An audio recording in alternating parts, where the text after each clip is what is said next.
The buzzing sound caught his attention first, a low hum that seemed out of place in the emptiness of the Montana grassland. And when Garrett Ashford guided his horse around the weathered fence line, he spotted a woman in a heavy veil moving among white wooden boxes with a grace that spoke of complete confidence in what most folks would call dangerous work. It was late September in 1884, and he had been riding for 3 days straight from Wyoming after a cattle drive that had left him bone-tired and hungry for something more substantial than hardtack and jerky. Deer Lodge was still 2 hours north, but his mare needed rest, and so did he. The small homestead appeared almost like a mirage, tucked into a shallow valley with a vegetable garden gone to seed and a cabin that looked sturdy enough but lonely in its isolation. Garrett dismounted slowly, not wanting to startle either the woman or her bees. He was 30 years old, tall and lean from years of hard living, with sun-darkened skin and dark brown hair that needed cutting. His clothes were dusty from the trail, his boots worn but well made, and the colt at his hip was more for practical purposes than show. He had learned young that the West demanded both caution and courage in equal measure. The woman turned at the sound of his boots on the hard, packed earth, and even through the veil he could see her stiffen.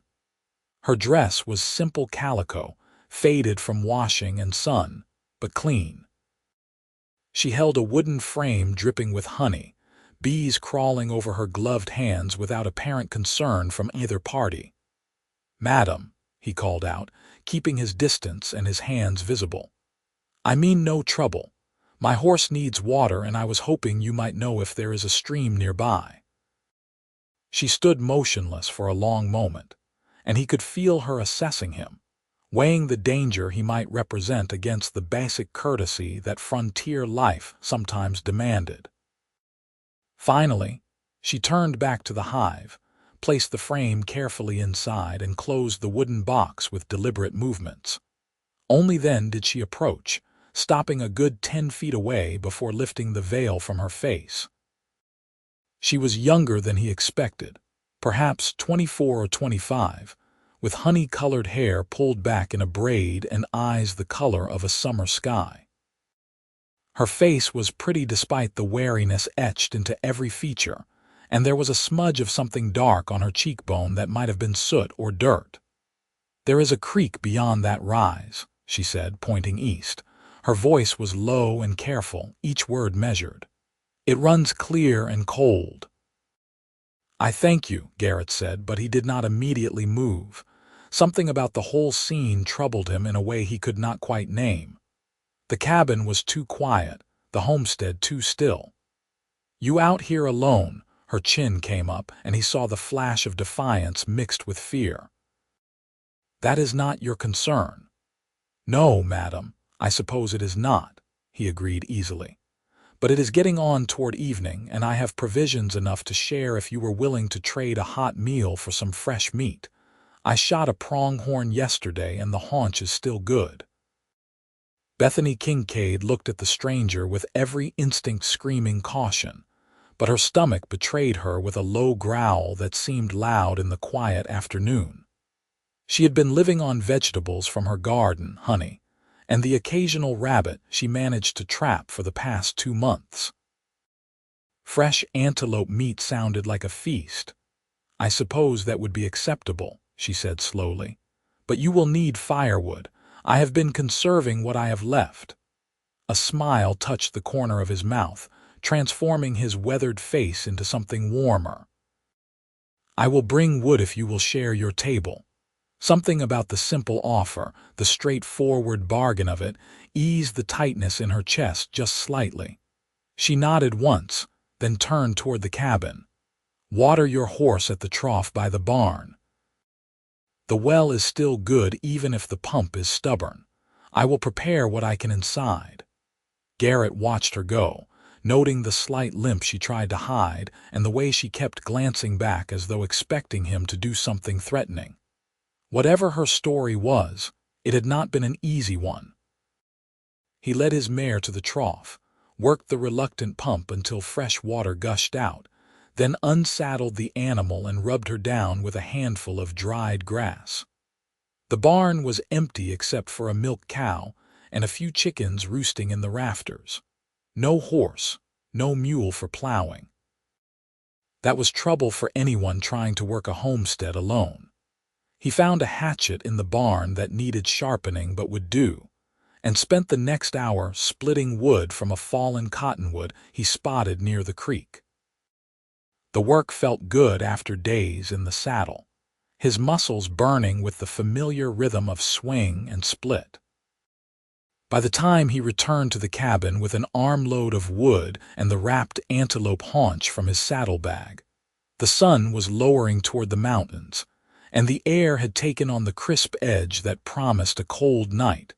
Bethany had the door open, watching him approach. The interior of the cabin was dim, but he could smell something cooking, onions maybe and bread. His stomach responded with enthusiasm. "You can stack the wood on the porch," she said. "I will cook the meat if you will start a proper fire. The stove is being temperamental." He did as she asked, then followed her inside with the haunch.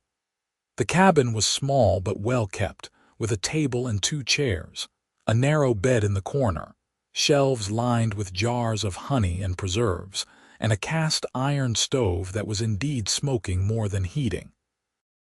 Garrett knelt before it, checked the flue, and found it partially blocked with a bird's nest. He cleared it carefully, rebuilt the fire with proper airflow, and soon had the stove drawing clean and hot. "There," he said, standing and brushing soot from his hands. "That should do better now." "Thank you," Bethany said, and this time her voice held genuine gratitude. She took the meat from him and began preparing it with efficient movements, slicing it thin to cook faster. "I am Bethany Kincaid. Since you are sharing my table, I suppose we should not be strangers." "Garrett Ashford," he replied, removing his hat and setting it on a peg by the door. "I have been working cattle drives out of Wyoming, heading north to Deer Lodge for the winter." "Deer Lodge," she repeated softly, something wistful in her tone. "That is a fair distance from here." "You have family there?" "No family anywhere," he admitted. "Just work. A man I know runs a ranch up that way and said he could use an extra hand through the cold months." She glanced at him, her blue eyes catching the lamplight she had lit against the gathering dusk. "That must be lonely." "Sometimes," he agreed. "But it is honest work, and that counts for something. What about you, Mrs. Kincaid? How did you come to be keeping bees out here alone?" Her hands stilled on the knife for just a moment before resuming their work. "It is Miss Kincaid," she said quietly. "And it is a long story not fit for a pleasant meal." Garrett recognized the tone of someone who had lived through something hard and had no desire to relive it in the telling. He let it rest, instead asking about the bees and how she had learned to keep them. That proved to be safer ground, and gradually her shoulders relaxed as she told him about her father teaching her the craft back in Illinois before he died, and how she had brought 3 hives west with her brother and his wife 2 years ago. "They are gone now," she said as she laid the meat in the hot skillet where it began to sizzle immediately. "There was fever last spring. I am all that remains." The simple statement carried a weight of grief that needed no elaboration. Garrett felt the old familiar ache of loss, though his own family had been gone for more than a decade. "I am sorry," he said, and meant it. She nodded, turning to tend the fried onions and potatoes that were already cooked. "The bees keep me busy. They require attention and care, and the honey sells well enough in town when I can get it there. Or it did before." She trailed off and he waited, but she did not finish the thought. Instead, she began setting out 2 mismatched plates and forks that showed careful mending. The table was scarred but scrubbed clean, and she moved around the small space with the ease of long familiarity. When the food was ready, she served them both with portions that were generous, despite what he suspected were limited supplies. The meat was tender and seasoned with wild herbs she must have gathered, the potatoes were filling, and there was bread with butter and honey that tasted better than anything he had eaten in months. "This is fine cooking," Garrett said honestly. "I have been living on trail food so long I had nearly forgotten what a real meal tastes like." A small smile touched her lips, the first he had seen. It transformed her face, chasing away the worry lines and revealing the pretty young woman beneath the hardship. "It is nice to cook for someone besides myself. I had forgotten how much better food tastes when shared." They ate in companionable silence for a while, the only sounds the scrape of forks on plates and the snap of the fire in the stove. Outside, darkness had fallen complete, and Garrett could hear his mare moving in the barn. He would need to bed down out there for the night, give the animal a proper rest before moving on in the morning. "You said you were conserving firewood," he said eventually. "Winter comes hard up here. That amount you have stacked will not see you through to spring." Her expression closed off again, the wariness returning. "I am aware of that. I am not criticizing," he said gently. "Only observing. Cutting and hauling wood is hard work for anyone alone, especially someone who—" He gestured vaguely at her leg where he had noticed the limp. "My ankle was broken last summer," she said stiffly. "It healed poorly. I manage well enough."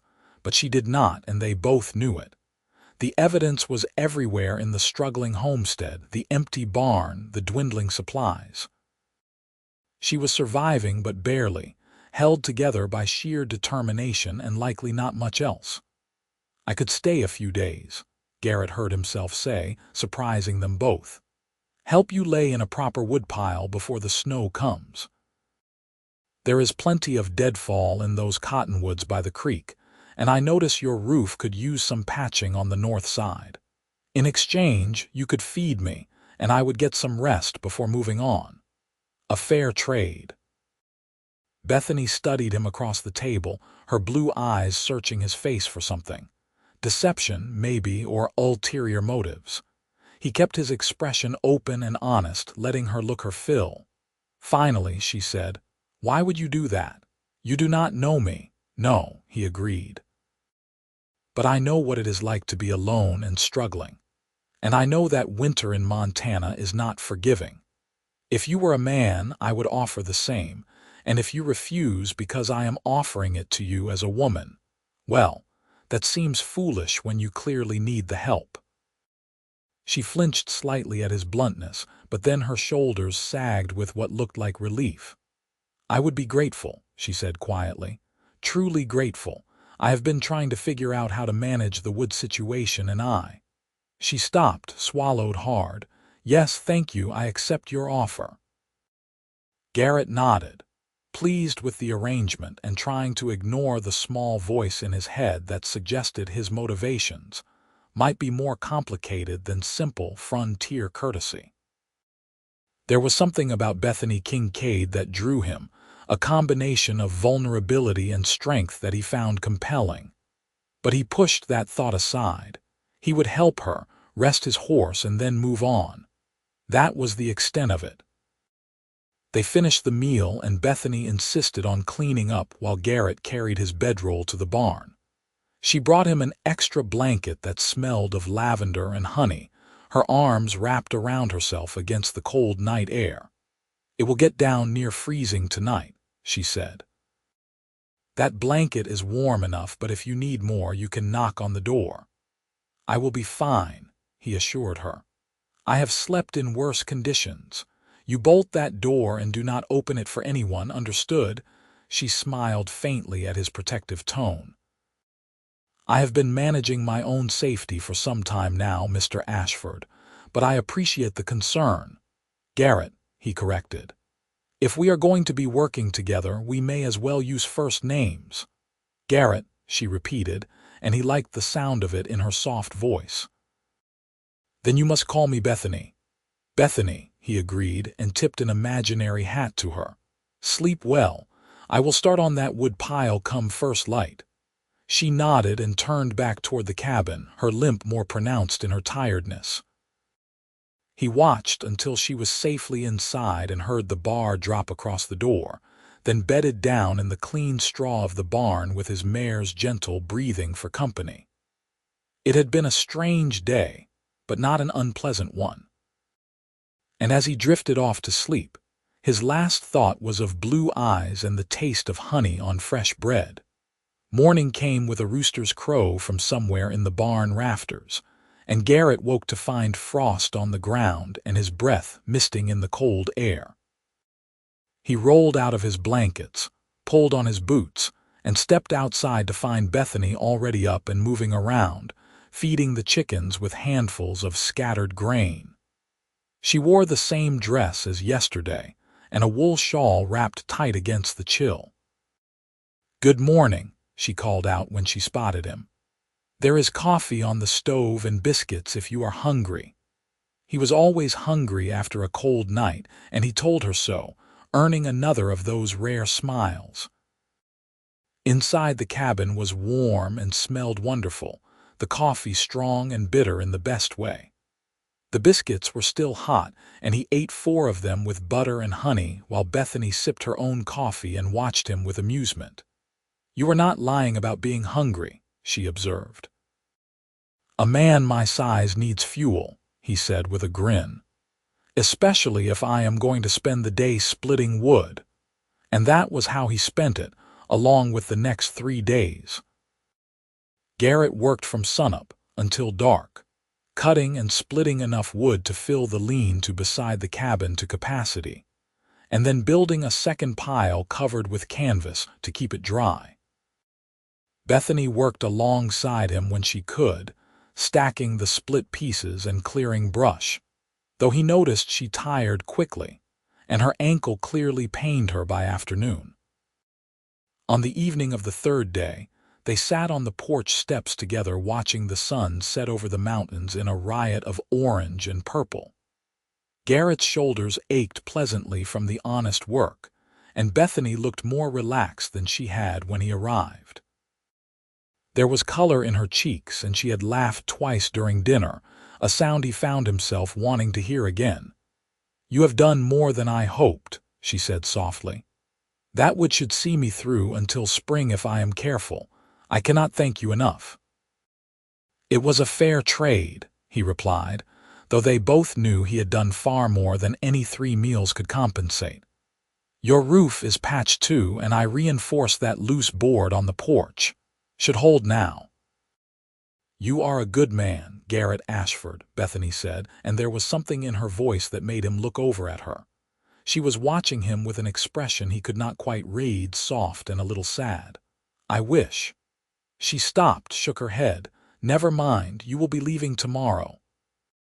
He had planned to, had said he would, but suddenly the thought of riding north to Deer Lodge and some stranger's ranch held no appeal whatsoever. "I was thinking I might stay through the first snow," he heard himself say. "Help you get the place fully winterized. Your barn needs some work on the north wall, and those hives should be wrapped in straw for insulation. If you are agreeable, that is."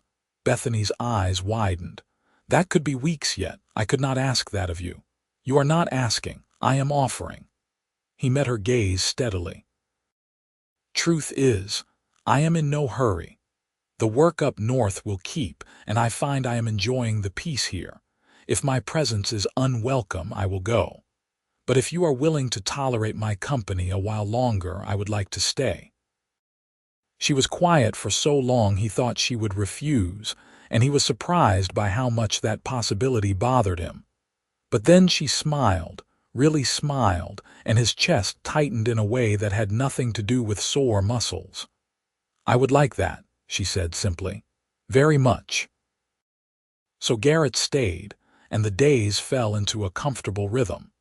He worked on the endless tasks that any homestead required, especially one that had been neglected out of necessity. Bethany cooked and tended her bees and gradually began to open up about her life. She told him about growing up in Illinois, the youngest daughter of a clockmaker who kept bees as a hobby. About her brother Samuel bringing her west after their father died, full of dreams of land and opportunity. About Samuel's wife Margaret, kind and gentle, and how they had all worked together to build the cabin and plant the garden.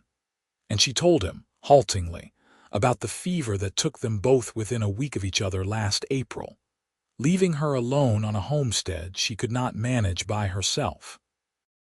"I should have gone back east," she admitted one evening as they sat by the fire after supper. "But I could not bear to leave them. They are buried on the hill overlooking the creek, and I visit them every Sunday. It seemed wrong to abandon them, like I would be saying their dream meant nothing." "It was their dream," Garrett said gently. "What about yours?" She looked at him, surprised. "I suppose I never thought much about my own dreams. I was always following Samuel's plans or father's wishes before that, and now—" She gestured around the cabin. "Now I am just trying to survive one season at a time." "That is not a dream," he said. "That is just existence. You deserve more than that." "What do you dream about?" she asked, turning the question back on him. Garrett was quiet for a moment, considering. "I used to dream about having my own land," he said finally. "A place where I could put down roots, maybe raise some horses. I am good with horses. But after my folks died and I lost our farm in Kansas, I stopped thinking about it. Seemed easier to keep moving, not get attached to anything or anywhere." "That sounds lonely," Bethany said softly. "It was," he admitted, and realized it was the first time he had truly acknowledged that to himself. "It is." Something shifted between them in that moment, an understanding that went deeper than words. Bethany reached out hesitantly and placed her hand over his where it rested on his knee. Her fingers were warm and work roughened, and Garrett turned his hand over to clasp hers gently. "You do not have to be lonely here," she whispered. His heart hammered against his ribs as he looked at her, really looked at her, and saw the same wanting in her eyes that he felt building in his chest. She was beautiful in the firelight, her honey-colored hair loose around her shoulders for once, her face open and hopeful. He wanted to kiss her more than he had wanted anything in a very long time. But he also knew she was vulnerable, alone, possibly just grateful for his help and companionship. The last thing he wanted was to take advantage of that. "Bethany," he said carefully, "I need you to understand that I am not staying here expecting anything from you. My help comes with no strings attached. If I have made you feel pressured or uncomfortable in any way, I will leave first thing in the morning." She shook her head quickly. "No, that is not. I do not feel pressured. I feel—" She struggled for words, her cheeks flushing pink. "I feel like maybe I am not alone anymore. Like maybe there is something to hope for beyond just surviving. You make me feel that way, Garrett. Is that wrong?" "No," he said, his voice rough with emotion. "That is not wrong at all." He lifted his free hand to cup her cheek, giving her every opportunity to pull away. Instead, she leaned into his touch, her eyes fluttering closed for a moment. When she opened them again, they were bright with unshed tears. "I am afraid," she whispered. "I lost everyone I loved. What if I let myself care for you and you leave? Or worse, what if something happens to you too?" "Life does not come with guarantees," Garrett said, stroking his thumb across her cheekbone. "All we can do is take the chances that come our way and hope for the best. But I can promise you this. I am not going anywhere unless you send me away. And I will do everything in my power to keep us both safe and cared for." "That is a big promise," she said shakily. "Then let me spend the rest of my life keeping it," he said, and meant it with every fiber of his being. Bethany's breath caught, and then she was leaning forward and so was he, and their lips met in a kiss that was gentle and tentative and absolutely perfect. She tasted like honey and coffee and hope, and when they finally pulled apart, they were both smiling. I never expected this, Bethany said, laughing softly even as tears spilled down her cheeks. I never expected you. Best things in life are usually unexpected, Garrett replied, pulling her close and tucking her head under his chin. She fit against him like she belonged there, and he sent up a silent prayer of thanks to whatever force had led him down that particular stretch of Montana grassland 4 weeks ago. They sat like that until the fire burned low, talking quietly about possibilities and plans, about staying through the winter and what they might build together if both of them were willing to try. It was not a declaration of love, not yet, but it was the beginning of something real and solid, and that was enough for now. October gave way to November, and the first serious snow came on a Tuesday morning, blanketing the valley in white silence. Garrett woke early in the barn to find 3 inches already on the ground and more falling thick and fast. He hurried through the morning chores, then made his way to the cabin where Bethany had breakfast waiting. It came early this year, she said, looking out the window with concern. I hope the bees will be all right. They are wrapped up snug, Garrett assured her. Bees know how to survive winter better than most creatures. They will cluster together for warmth and eat the honey they stored up. Nothing to worry about there. She nodded, but he could see the anxiety in the set of her shoulders. Winter was hard on everyone, but especially on people living in isolated homesteads far from town. If something went wrong, help could be days away, assuming it was even possible to get through the snow. As if reading his thoughts, Bethany said, "We should go to Deer Lodge before the snow gets too deep. I need to sell some honey and buy supplies we will need for the winter. Salt, sugar, flour, coffee. And I need to let people know you are staying here with me. Otherwise, there might be talk." She was right about that. Propriety demanded certain standards, even on the frontier where practicality often trumped convention. An unmarried man and woman living together without chaperone was scandalous, even if nothing improper was happening. "We could get married," Garrett said, and then blinked in surprise at himself. He had not planned to say that, had not even consciously thought it, but now that the words were out, he realized he meant them completely. Bethany stared at him, her coffee cup frozen halfway to her lips. "What?" "We could get married," he repeated, more firmly this time. "I know we have only known each other a month, but I care for you, Bethany, more than I thought possible in such a short time. I want to build a life here with you, help you make this place everything it could be. And I want to do it properly as your husband, so there is no question about my intentions or your reputation." She set down her cup with shaking hands.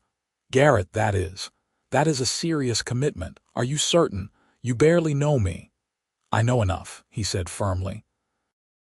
"I know you are strong and brave and resourceful. I know you have a good heart and a sharp mind. I know you make the best honey biscuits I have ever tasted, and that you talk to your bees like they are friends. I know that I am happier here with you than I have been in 10 years of wandering. That seems like enough to build on. What if you regret it?" she asked, her voice barely above a whisper.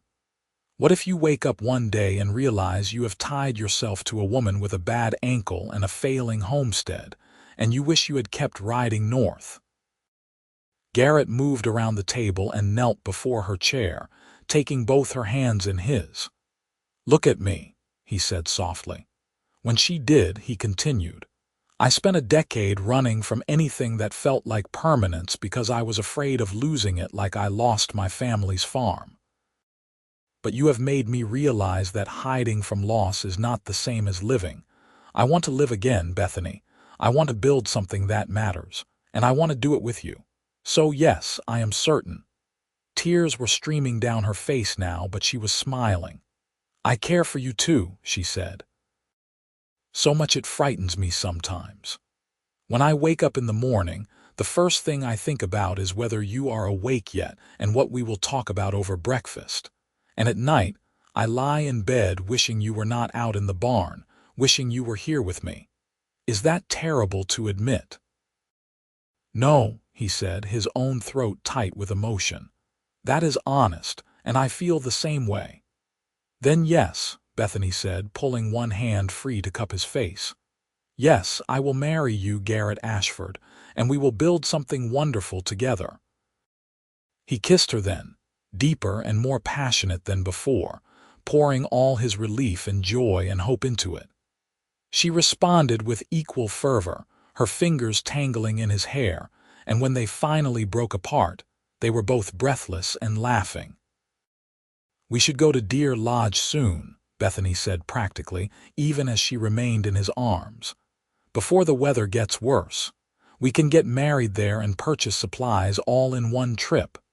"Practical and romantic," Garrett teased. "I like that about you." She swatted his shoulder playfully. "One of us has to be sensible. You are the one who proposed marriage over breakfast coffee." "Best decision I ever made," he said firmly, and kissed her again to prove it. They spent the next 2 days preparing for the trip, packing honey to sell and making lists of supplies needed. Garrett saddled his mare and harnessed Bethany's milk cow to a small sledge that would carry their goods more easily than horseback. The snow had stopped, but the air was bitterly cold, and they both dressed in layers of wool and oilcloth. The trip to Deer Lodge took most of a day, following the main road that had been packed down by earlier travelers. Bethany rode behind Garrett on his horse, her arms wrapped around his waist, and despite the cold, he enjoyed every moment of her closeness. They talked to pass the time, sharing more stories of their pasts, learning the small details that made up a life. He learned that she could not carry a tune to save her soul but loved singing anyway. That she had a temper when provoked, but it burned hot and fast, gone as quickly as it came. That she was terrified of snakes, but completely fearless around bays, horses, or any other creature. That her favorite color was the particular shade of gold the honey turned when held up to sunlight. She learned that he had a scar on his left shoulder from a bronco that had thrown him when he was 16. That he had taught himself to read from an old Bible his mother had treasured. That he could play the harmonica passably well, and sometimes did around the campfire on cattle drives. That he dreamed of breeding horses someday. Good, solid working animals that would be known for their intelligence and reliability. By the time they reached Deer Lodge, Garrett felt like he knew Bethany better than he had known anyone in his adult life, and the certainty of his decision had only grown stronger. Deer Lodge was a small but bustling town, the county seat with a population of perhaps 500 people. It boasted a main street with a general store, hotel, saloon, church, and various other businesses. There was also a territorial prison on the outskirts, though they had no reason to go near that grim place. They stopped first at the general store where Bethany's honey was well known and eagerly purchased by the proprietor, a jovial German man named Otto Schmidt, who clearly had a soft spot for her. "Miss Bethany, you are a sight for sore eyes," he boomed, coming around the counter to take her hands. "We have missed you and your fine honey. People ask about it constantly. And who is this young man?" "This is Garrett Ashford," Bethany said, blushing slightly. "He has been helping me prepare for winter, and actually, Otto, we have come to town partly to be married." "Do you know if Reverend Thompson is available?" Otto's bushy eyebrows shot up, and then he was grinning widely. "Married? But this is wonderful news. Yes, yes, the Reverend is in town. His church is just down the street, and you must let me give you a wedding gift. Pick anything in the store you need. Consider it my present to you both." Bethany protested, but Otto was insistent, and eventually they settled on a set of new dishes to replace the mismatched ones in the cabin, and a warm winter coat for Garrett, whose old one was more patches than original fabric. Otto wrapped everything carefully and insisted on storing it behind the counter until they were ready to leave town. "You go see the Reverend now," he urged, "and come back after. My wife will want to meet your husband-to-be." They made their way to the small white church at the end of the main street, their breath misting in the cold air. Garrett could feel Bethany trembling beside him, whether from cold or nerves he was not sure. He squeezed her hand reassuringly. Reverend Thompson was a spare, serious man in his 50s who listened to their request with a thoughtful expression. "Marriage is a sacred covenant," he said gravely, "not to be entered into lightly. Have you both prayed on this decision?" "We have," Garrett said firmly, though his own prayers had been more of the desperate, grateful variety than formal supplication. "And we are both certain." The Reverend looked at Bethany.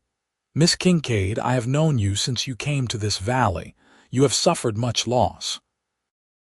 Are you sure you are ready for this step? There is no shame in waiting." "I am sure," Bethany said clearly. "Garrett has shown me that life can still hold joy and hope. I do not want to waste time waiting when we could be building our future together." Something in her conviction must have satisfied the Reverend because he nodded slowly. "Very well. Do you have witnesses?" They did not, but the Reverend's housekeeper and her husband were summoned to serve, and within the hour Garrett and Bethany stood before the altar exchanging vows. Garrett had no ring to offer, but Bethany did not seem to care. Her eyes shone with tears as she promised to love and honor him, and his voice was steady and sure as he vowed to cherish and protect her all his days.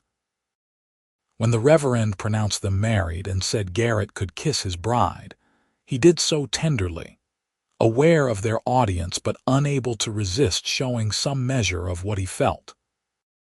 Bethany kissed him back with a sweetness that made his heart ache, and when they broke apart they were both smiling. "God bless you both," Reverend Thompson said, and he actually smiled for the first time, transforming his stern face. "May your union be long and fruitful."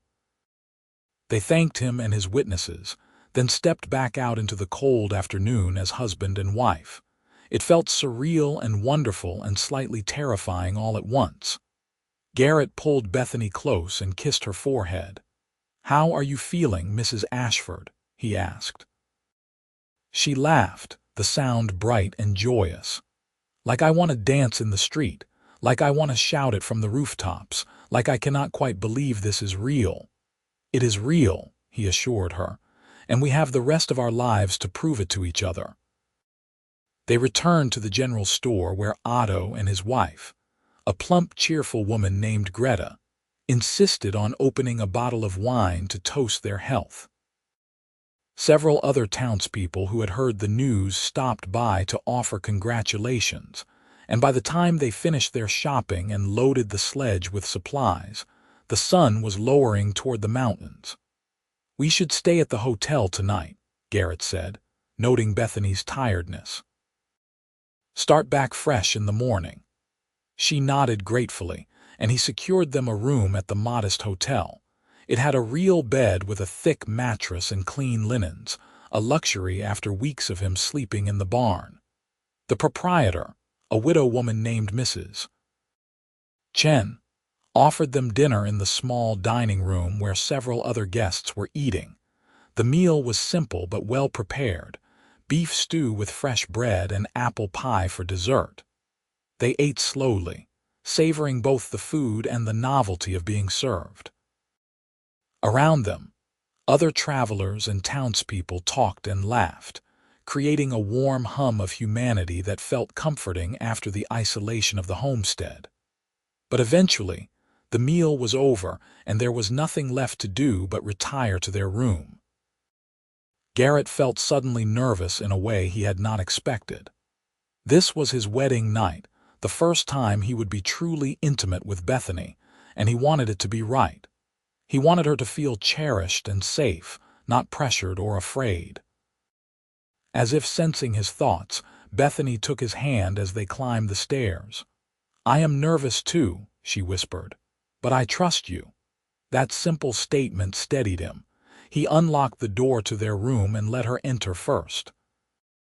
Someone had lit a lamp and the fire in the small stove, making the space warm and inviting. Bethany stood in the middle of the room looking uncertain, her hands twisting together. Garrett closed the door and moved to her slowly. "We do not have to do anything you are not ready for," he said gently. "This is your choice as much as mine." "I want to," she said, meeting his eyes. "I want to be your wife in every way. I have never."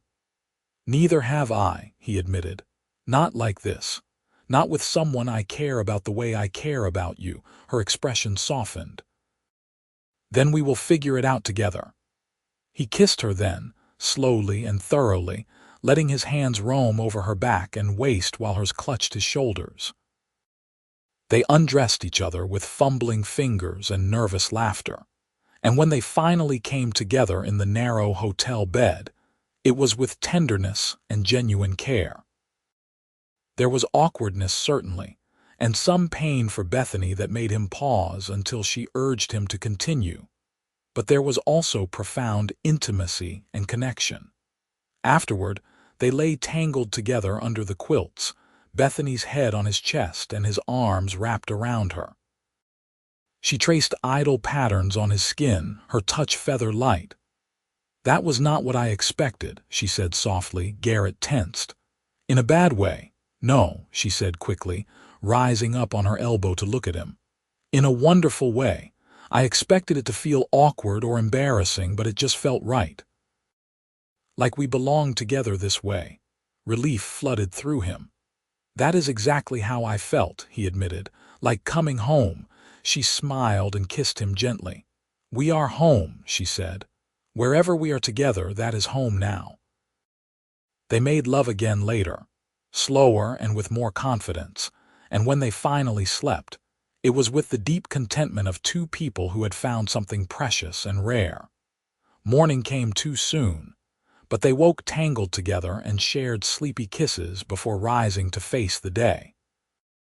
After breakfast, they loaded up and began the journey back to the homestead. The sky was heavy with the promise of more snow, and Garrett pushed the pace as much as he dared, wanting to get home before the weather turned. They made it by late afternoon, and Garrett felt an unexpected surge of emotion as the little cabin came into view. It was not much, just a simple structure in a shallow valley, but it was theirs now. Their home, their future, the place where they would build their life together. That night, they moved Garrett's belongings from the barn into the cabin, and Bethany cleared space in the trunk for his few possessions. They cooked dinner together in the small kitchen, moving around each other with the easy familiarity of partners, and when they finally climbed into bed together, it felt natural and right. Winter settled in with a vengeance after that, snow piling deep and temperatures plunging below zero. But inside the cabin, they were warm and content. Garrett spent the short daylight hours tending to necessary chores while Bethany cooked, sewed, and worked on various projects. In the evenings, they sat by the fire and talked, or Garrett played his harmonica while Bethany sang her terrible off-key songs, both of them laughing at her earnest attempts. They learned each other's rhythms and habits, the little things that made up a daily life. Bethany always woke first and started the coffee. Garrett always checked the animals before coming in for breakfast. She liked to read aloud from the few books they had while he carved small wooden figures with his knife. He could make her laugh by doing impressions of the chickens. She could distract him completely by kissing the spot just below his ear. They argued occasionally, brief flare-ups over minor things that were forgotten within the hour. She thought he was too cautious about rationing their supplies. He thought she pushed herself too hard despite her bad ankle. But they learned to talk through disagreements rather than letting resentment build, and each resolution left them stronger. In January, Bethany told him she thought she might be pregnant. Her monthly courses had not come, and she had been feeling queasy in the mornings. Garrett was terrified and thrilled in equal measure, his mind immediately flooding with worries about her health and the babies and how they would manage. But Bethany was calmly practical, telling him that women had been having babies for millennia, and she was young and healthy overall. "We will need to prepare," she said. "Make sure we have everything we will need, maybe have someone come stay when my time gets close, but we have months yet. Do not borrow trouble." So he tried not to worry, though he found himself watching her constantly for any sign of distress. She bloomed as the pregnancy progressed, her face taking on a glow that had nothing to do with the firelight. Her belly began to round under her dresses, and Garrett was endlessly fascinated by it, often placing his hand there to feel the baby move. February brought a brief warm spell that melted enough snow for Garrett to check on the bees. They had survived well, clustered in their wrapped hives, and would be ready to work when the wildflowers bloomed in spring. He repaired some winter damage to the barn and started planning what improvements they could make come summer. In March, the weather began to break properly, and Bethany was 6 months along and moving slowly, but still insisting on helping with everything. They planted an early garden, carefully working the cold soil and planting seeds for peas and lettuce and radishes that could tolerate the lingering cold. One evening, as they worked side by side, Bethany suddenly straightened and pressed a hand to her belly. "Oh," she said, wonder in her voice. "Garrett, give me your hand." He did, and she placed it firmly against her stomach. For a moment there was nothing, and then he felt it, a distinct thump against his palm. The baby, kicking strong and active. "My God," he breathed, his eyes stinging with unexpected tears. "That is our child." "Our son or daughter," Bethany agreed, her own eyes wet. "Growing strong." He pulled her carefully into his arms, mindful of her belly, and held her while the sun set behind the mountains and the first frogs began singing in the creek. This was happiness, he realized.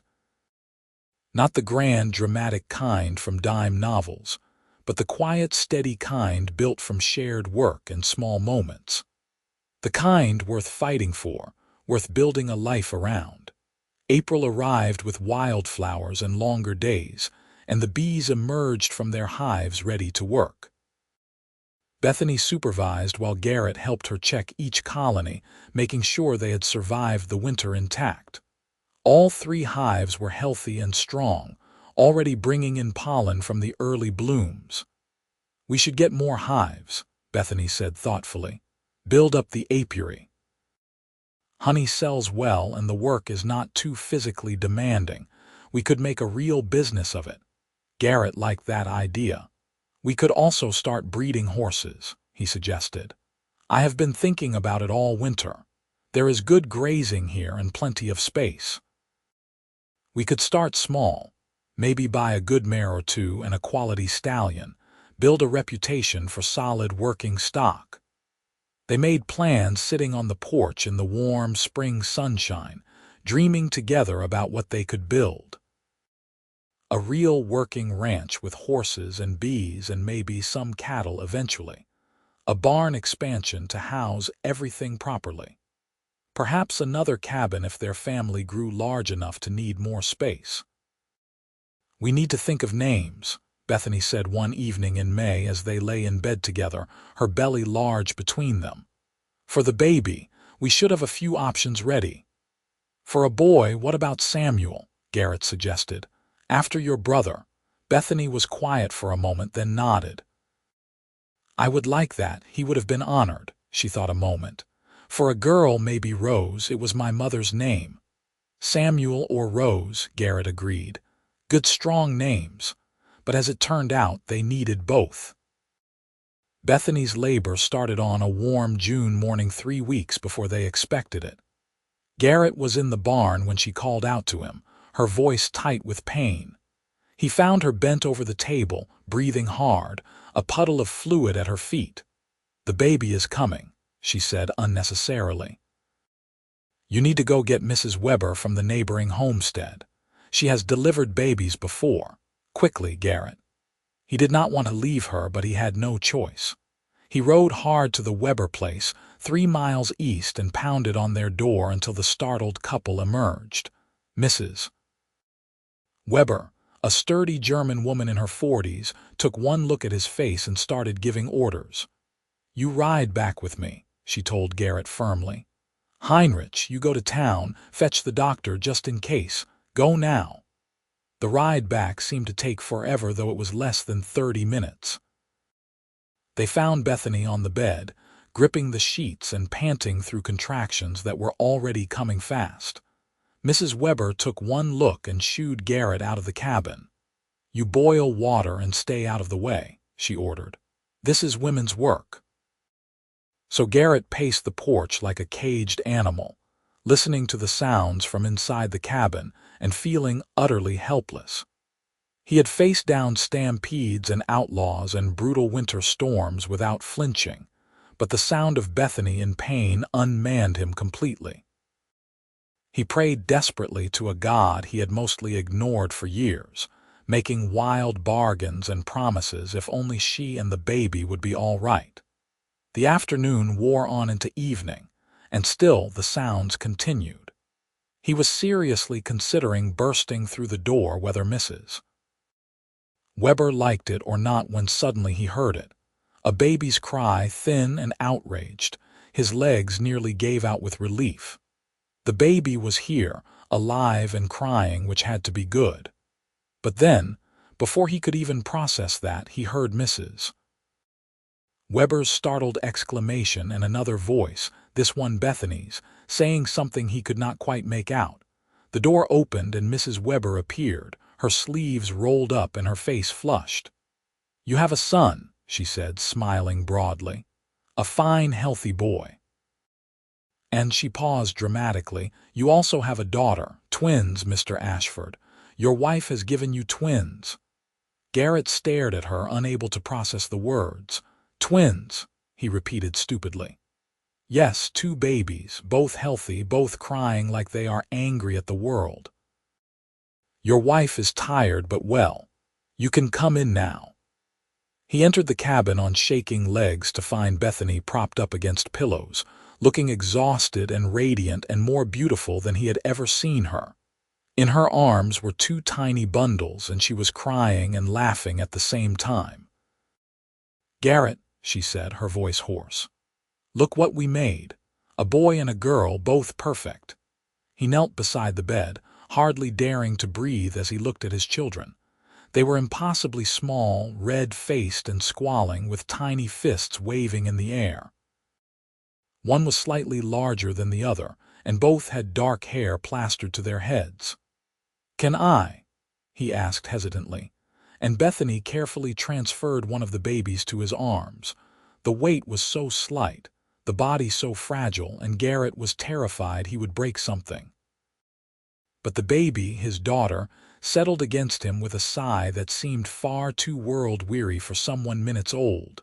She opened unfocused eyes and looked up at him, and his heart cracked wide open. Hello, Rose, he whispered. I am your father.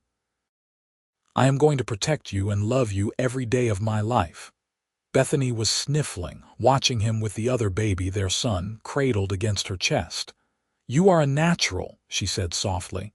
I am terrified, he admitted, but also happier than I ever imagined possible. Mrs. Weber bustled around, cleaning up and instructing them on care of the babies. The doctor arrived an hour later, having ridden hard from town, and checked over mother and infants with a thorough professionalism that reassured Garrett immensely. Everything was as it should be, he pronounced. The babies were small but healthy, and Bethany had come through the birth well, despite the surprise of twins. That night, after everyone had left and the cabin was quiet, Garrett lay next to Bethany with their children sleeping in a drawer lined with blankets between them, makeshift cradles, until they could build proper ones. He held Bethany's hand and marveled at how much his life had changed in 9 short months. "I never knew I could feel this way," he said quietly. "So full of love it almost hurts." "I know," Bethany whispered back. "When I think about how close I came to never meeting you, never having this." She gestured at their sleeping babies. "It terrifies me. What if you had ridden past without stopping? What if I had turned you away?" "But I did not, and you did not, and here we are," Garrett said firmly. "We found each other, Bethany. Against all odds and logic, we found each other. And we are going to build something amazing together." She smiled, tired but content. "We already have." The summer passed in a blur of sleepless nights and constant activity. Twins meant twice the work, and both Garrett and Bethany stumbled through the early weeks in an exhausted haze. But gradually, they found their rhythm. Samuel, who they called Sam, was the larger and louder of the two, demanding food and attention with impressive lung power. Rose was smaller and quieter, but more alert, her dark eyes seeming to take in everything around her. Garrett discovered he had an aptitude for fatherhood that surprised him. He could soothe a crying baby as well as Bethany could, and he took over the night feedings when they started supplementing Bethany's milk with goat's milk from their cow. He sang to the twins, his rough voice performing lullabies his own mother had sung to him decades ago. He built them proper cradles with his own hands, carved with bees and wildflowers. Bethany bloomed in motherhood despite the exhaustion. She was fiercely protective of the twins, insisting on doing more than she probably should while her body healed. But she also made time for Garrett, and for them as a couple, understanding instinctively that their marriage needed tending as much as their children did. In August, they made the trip to Deer Lodge with the twins, causing a sensation in the small town. Everyone wanted to see the babies and congratulate the parents. Otto insisted on gifting them twin sets of everything, and Reverend Thompson blessed the children in a small ceremony at the church. As they were preparing to leave town, a man approached them, older and weathered with the look of someone who had spent his life working the land. He introduced himself as Tom Granger, owner of a large ranch north of town. "I have been hearing about you, Ashford," he said bluntly. "Folks say you are good with horses, and you have got yourself a nice little place down south. I am looking to expand my breeding program, and I need someone who knows what they are doing. Would you be interested in a partnership? I provide the stock and the capital. You do the work. We split the profits." Garrett glanced at Bethany, who nodded encouragingly. "I might be interested," he said carefully. "What exactly did you have in mind?" They talked for over an hour, hashing out details while Bethany tended the twins in the shade of the general store porch. By the end, they had an agreement. Granger would provide 4 quality mares and access to his prize stallion. Garrett would handle the breeding, training, and sale of the foals. They would split profits 60-40 in Granger's favor for the first 3 years, then renegotiate. It was a good deal, one that would give them a real income beyond honey and subsistence farming. Garrett shook Granger's hand firmly, feeling like another piece of their future had just fallen into place.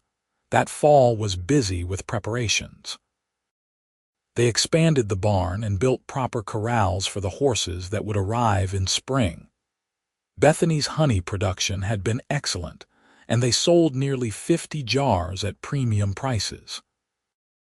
With that money and their advance from Granger, they were able to purchase supplies to see them through another winter with far less worry than the year before. The twins grew rapidly, becoming more interactive and personality-filled with each passing week. Sam was bold and adventurous, constantly trying to roll or scoot toward anything that caught his attention. Rose was more cautious and thoughtful, but when she smiled, it lit up her whole face. Garrett spent hours playing with them, making faces and telling them stories they were far too young to understand. "You are a wonderful father," Bethany told him one evening as they sat together watching the twins play on a blanket near the fire. "I knew you would be, but seeing it still makes my heart full."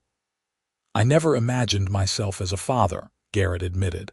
"I always figured I was too unsettled, too focused on just surviving, but now I cannot imagine my life any other way." She leaned her head on his shoulder. "We have built something good here, something worth protecting. And we are just getting started," he said, kissing the top of her head. "Wait until those horses arrive. Wait until the twins are old enough to ride. We are going to have more adventures, Bethany. Good ones." Winter came again, but this time they were prepared and confident. The cabin was warm, the barn was full of supplies, and they had each other. The twins weathered the cold months with resilience, growing strong and healthy despite the harsh conditions outside. In February, Bethany told him she was pregnant again. Garrett's first reaction was panic, thinking of how exhausting twins had been, but Bethany just laughed. "Hopefully just one this time," she said. "Though with our luck, who knows? But Garrett, I am happy. I want more children. I want a big family to fill this valley with noise and life." He could not argue with that, not when he felt the same way. "Then I suppose we better get started on that expansion to the cabin," he said. "We are going to need more space." Spring of 1886 brought the horses, 4 beautiful mares that Granger delivered personally.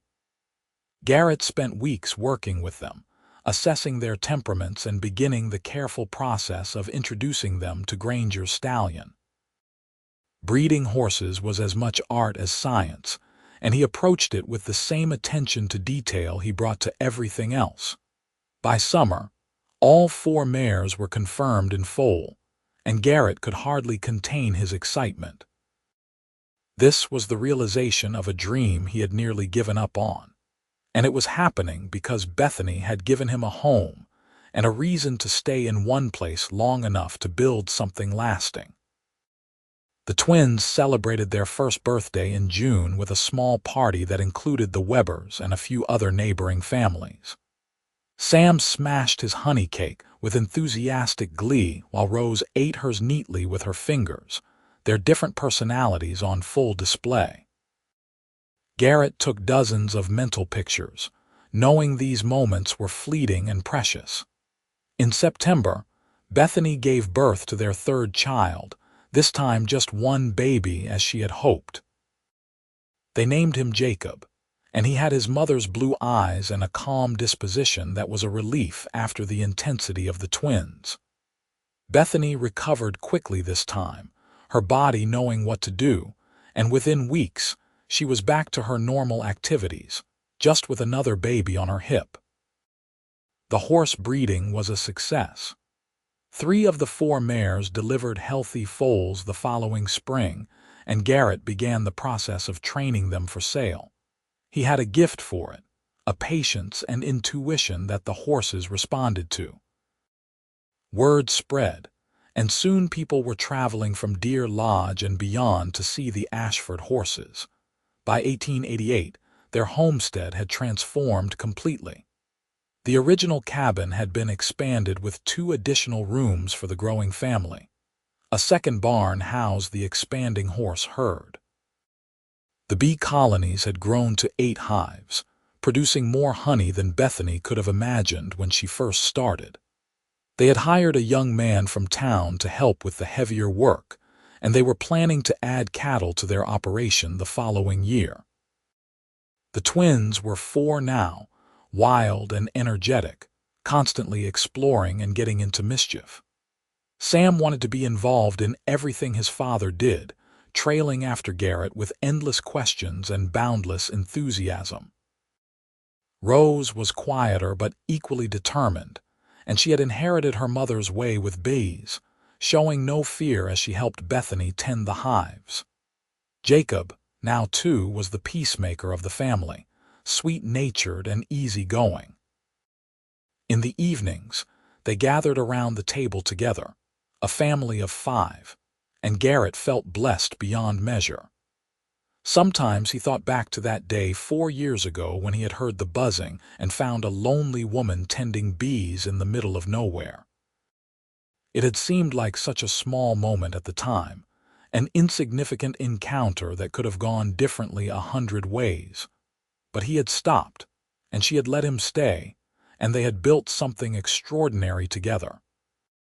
One night in late summer, after the children were asleep, and they had the rare luxury of quiet time together, Bethany and Garrett sat on the porch watching the stars. The valley below was dark except for the occasional flicker of fireflies, and the air smelled of hay and wildflowers. "Do you ever think about how different our lives could have been?" Bethany asked softly. "If you had not stopped that day, all the time," Garrett admitted. "I think about what would have happened to you alone out here. And I think about where I would be, probably working some ranch in Wyoming or Montana, still wandering, still alone. It does not bear thinking about for too long." She took his hand, her fingers warm and familiar. "I was so close to giving up," she confessed. "I had decided that winter would be my last here. If I survived it, I would sell everything and go back east in the spring. I had nothing left to stay for." The confession made his chest tight. How close he had come to losing her before he ever found her. "I am glad you stayed," he said roughly. "I am glad I found you.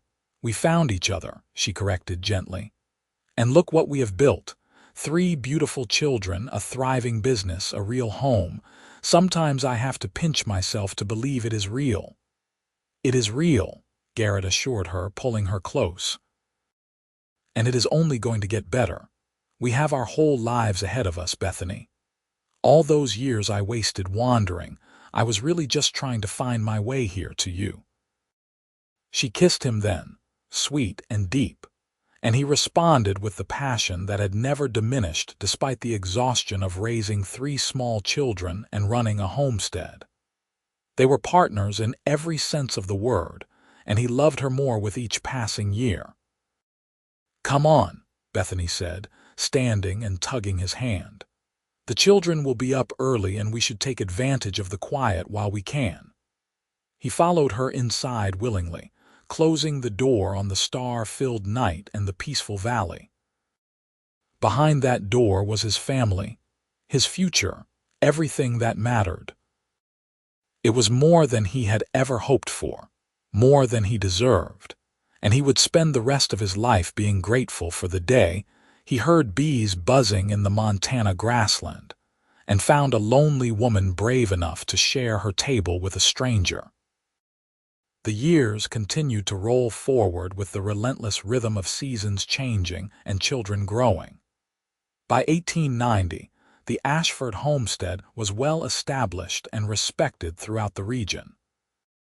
Their horses were known for quality and reliability, commanding premium prices from ranchers and farmers alike. Bethany's honey had won ribbons at the territorial fair 2 years running. They had added cattle to their operation, a small herd of 50 head that Sam, now 6, insisted on helping drive despite his father's concerns about his size. Rose had proven herself every bit as capable with the bees as her mother, and at 6 years old, she already understood the rhythms of the hive and could predict when a swarm was coming. She was quieter than her twin, more introspective, but when she spoke, people listened because she always had something worth saying. Jacob, at 4, was the joker of the family, always making faces or telling elaborate stories that were mostly fiction but entertaining nonetheless. In the spring of 1890, Bethany gave birth to their 4th child, another girl they named Margaret after her late sister-in-law. The birth was easy, and baby Margaret, who they called Maggie, had her father's dark hair and a disposition that suggested she would be just as strong-willed as her siblings. Garrett was 36 now, his face more lined and weathered than when he had first stopped at the homestead, but he was healthier and happier than he had been in his wandering years. He had put on some muscle from the constant physical work, and his dark hair had a few threads of silver at the temples. He wore his prosperity lightly, still dressing in simple work clothes and handling the hardest tasks himself, rather than delegating everything to their hired help.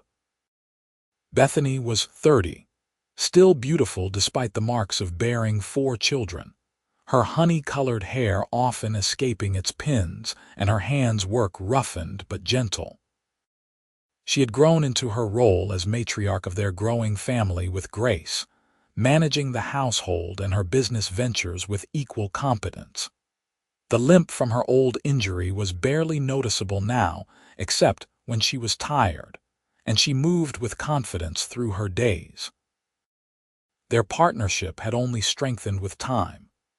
They made decisions together, consulted each other on business matters, and presented a united front to their children and the world.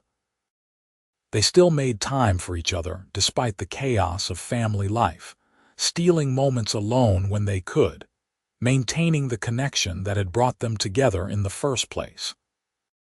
One evening in late summer, after a long day of work during which they had successfully sold 3 yearling horses for excellent prices, Garrett found Bethany in the garden with Maggie sleeping in a sling against her chest.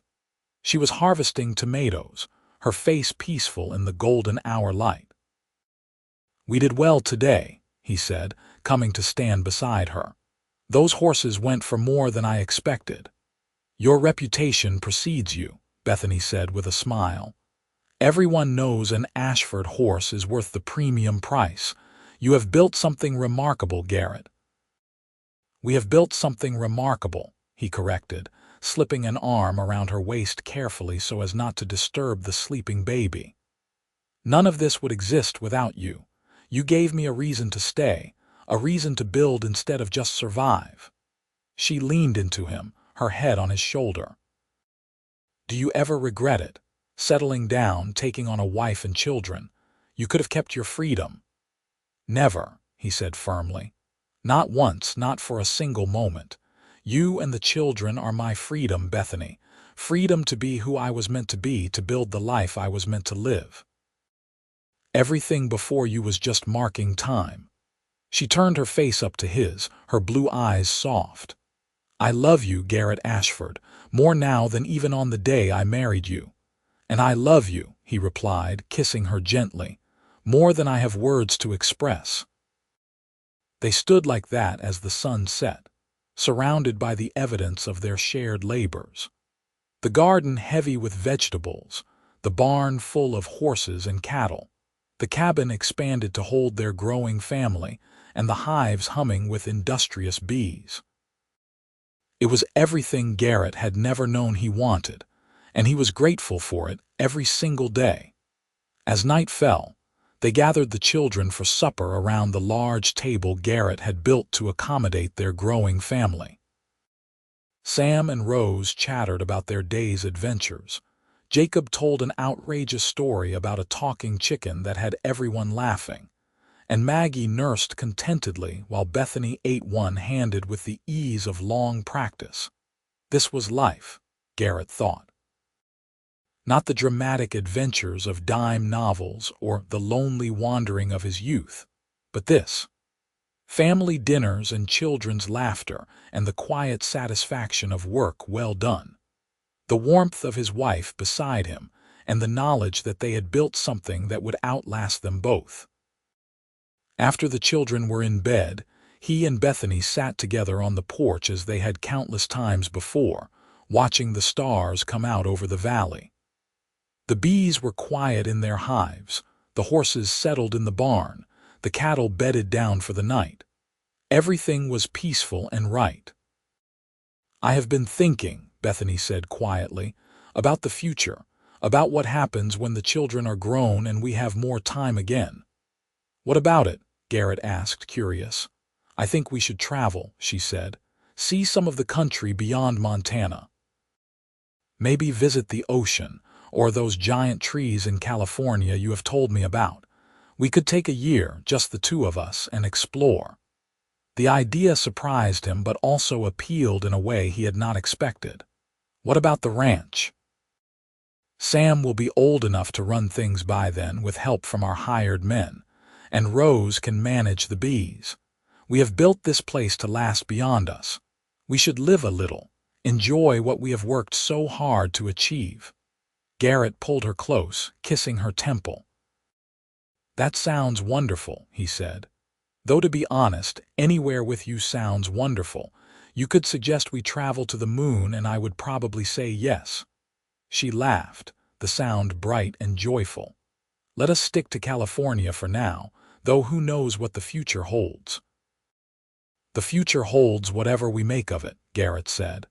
And if the past 6 years are any indication, it is going to be extraordinary. Time continued its relentless march. The twins turned 7, then 8. Jacob started school in town, riding in with his father twice a week. Maggie took her first steps, said her first words, developed her own personality that was fierce and independent. The ranch prospered year after year, their herd growing, their reputation spreading. In 1892, Bethany gave birth to their 5th and final child, a boy they named Daniel. He was a surprise, arriving when Bethany was 32 and they had thought their family complete, but he was welcomed with joy nevertheless. Daniel was a sunny child from the start, rarely crying, always smiling, and he quickly became everyone's favorite. The older children doted on him, especially Rose, who treated him like a living doll she was responsible for.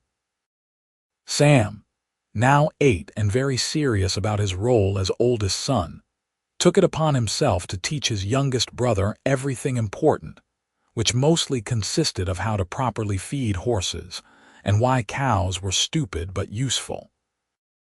Garrett, now 38, found himself the father of 5 children and could hardly believe it. He who had thought himself destined for a solitary life now presided over a chaotic, loving household that required constant attention and energy. But he would not have changed a thing. One afternoon in the autumn of 1893, he stood with Tom Granger watching a group of 2-year-old horses being put through their paces by Sam and one of the hired men. The boy, now 9, sat his mount with confidence and skill, his commands firm but fair. The horses responded well, showing the training that Garrett had put into them from birth. "That boy of yours has a gift," Granger observed, "just like his father. You have done well for yourself, Ashford, built a hell of an operation here." "Could not have done it without the opportunity you gave me," Garrett said honestly. "That partnership changed everything." "And made us both richer," Granger said with satisfaction. "I am getting old, though. Been thinking about retiring, maybe selling out and moving somewhere warm. Would you be interested in buying me out completely? I would give you a fair price, and you deserve to own this whole operation yourself." Garrett considered the offer carefully. It would take most of their savings, but it would also mean true independence. No more splitting profits or needing approval for decisions. He glanced over at the cabin where he could see Bethany hanging wash with Rose helping, their movements synchronized and efficient. He would need to discuss it with her, but he already knew what her answer would be. She believed in him, in them, in what they could build together. "Let me talk to my wife," Garrett said, "and if the price is fair, I think we can make a deal." They shook on it, and 2 weeks later, Garrett and Bethany were the sole owners of one of the finest horse breeding operations in Montana. It was terrifying and exhilarating in equal measure, but they faced it together as they had faced everything else. The years from 1893 to 1900 were perhaps the busiest and most prosperous of their lives. The children grew and thrived, each developing their own strengths and interests. Sam grew into a serious young man with his father's gift for horses and his mother's business sense. By 15, he was handling sales negotiations and making decisions about breeding programs with confidence that belied his age. Rose remained devoted to the bees, expanding the apiary to 20 hives and experimenting with different varieties of flowers to create unique honey flavors. She was 13 and already turning heads in town, but she showed no interest in boys, preferring her bees and books to social gatherings. Garrett was secretly relieved, not ready to contemplate his daughter courting. Jacob, at 11, had discovered a talent for mechanics and spent his free time taking apart and reassembling anything with moving parts. He talked enthusiastically about the new automobiles he had read about in newspapers, insisting they were the future and they should invest. Garrett was skeptical but admired his son's forward thinking. Maggie, now 9, was pure fire and determination. She refused to be excluded from anything her older siblings did, whether it was breaking horses or climbing trees or swimming in the creek. She had her mother's honey-colored hair and her father's dark eyes, and a will that neither parent could deny. She was going to be a handful as she got older, Bethany predicted with equal parts pride and trepidation. Daniel, now 7, remained the sunshine of the family. He was kind to everyone, patient with animals, and had a way of diffusing arguments between his siblings with a well-timed joke or observation. He wanted to be a teacher when he grew up, he announced one day, so he could help other children learn to read like his mother had taught him. Through it all, Garrett and Bethany remained the center, the foundation upon which everything else was built. They still made time for each other, still talked late into the night about dreams and plans, still looked at each other with the same love and desire they had felt as newlyweds. The physical passion between them had never faded, though it had to be pursued with more creativity now that they had 5 children and limited privacy. On their 15th wedding anniversary in November 1899, Garrett surprised Bethany with a week-long trip to Helena, just the two of them. Sam was old enough to manage the ranch with help from their foreman, and the other children could stay with the Webbers who had become like family over the years. Helena was the territorial capital, a bustling city of nearly 14,000 people, and it felt overwhelming after years of rural life. But it was also exciting, full of electric lights and new inventions and luxuries they rarely experienced. They stayed in a fine hotel, ate in restaurants, attended a theater performance, and generally enjoyed being just a couple instead of parents and business owners for a few precious days. "I had forgotten what this felt like," Bethany said as they strolled down a boardwalk arm in arm, window shopping and people watching. "Being just Garrett and Bethany, not Ma and Pa." "We should do this more often," Garrett said. "The children are old enough to manage without us for short periods. We have earned the right to enjoy ourselves." "Agreed," Bethany said firmly, "though I do miss them terribly." "Is that foolish?" "Not foolish at all," Garrett assured her. "I miss them too, but I also love having you to myself for a while." "You are still the most fascinating person I have ever met, Bethany Ashford." She blushed like a girl, pleased by the compliment. "And you are still the best decision I ever made, letting you share my table in exchange for firewood. That was the bargain that changed my life." "Changed both our lives," Garrett corrected. "I was so lost back then, just drifting. You gave me purpose and direction and love. Everything good in my life comes from that day." They stopped walking and just stood there on the busy Helena Street, looking at each other with 15 years of shared history in their eyes. Then Bethany stood on her toes and kissed him thoroughly, not caring who saw or what anyone thought. When they broke apart, they were both smiling. "Come on," she said, tugging his hand. "Let us go back to the hotel. I want to make some memories that have nothing to do with children or ranching or responsibilities."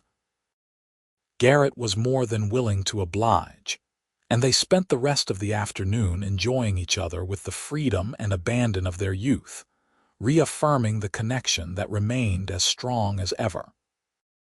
When they returned home, the children mobbed them with hugs and excited stories about everything that had happened in their absence, which mostly seemed to involve Jacob nearly burning down the workshop with an experiment and Maggie teaching one of the horses to bow.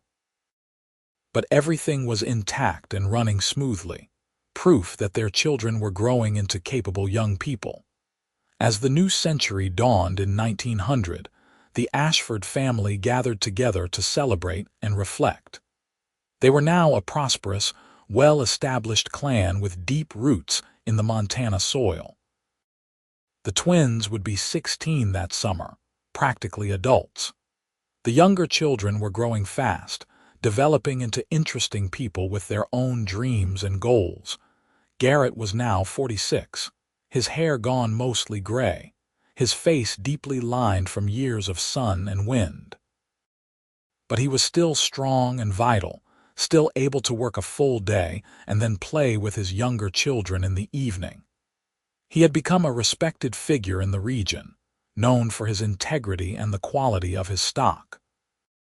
Bethany was 40, still beautiful despite the marks of time and childbearing. Her honey-colored hair had threads of silver now, and her hands showed the work of decades. But her smile was as bright as ever and her eyes still sparkled when she looked at her husband. She had built her bee business into something remarkable, shipping honey as far as Chicago and winning awards at every fair she entered. Together, they stood on their porch on New Year's Day 1900, watching their children play in the snow, and marveled at how far they had come from that September afternoon in 1884, when a drifting cowboy had asked a lonely woman if he could share her table in exchange for firewood. "Do you think we would have believed this possible?" Bethany asked softly. "If someone had told us on that first day that we would end up here with all of this?" "I would have thought them crazy," Garrett admitted. "I could not imagine any of this.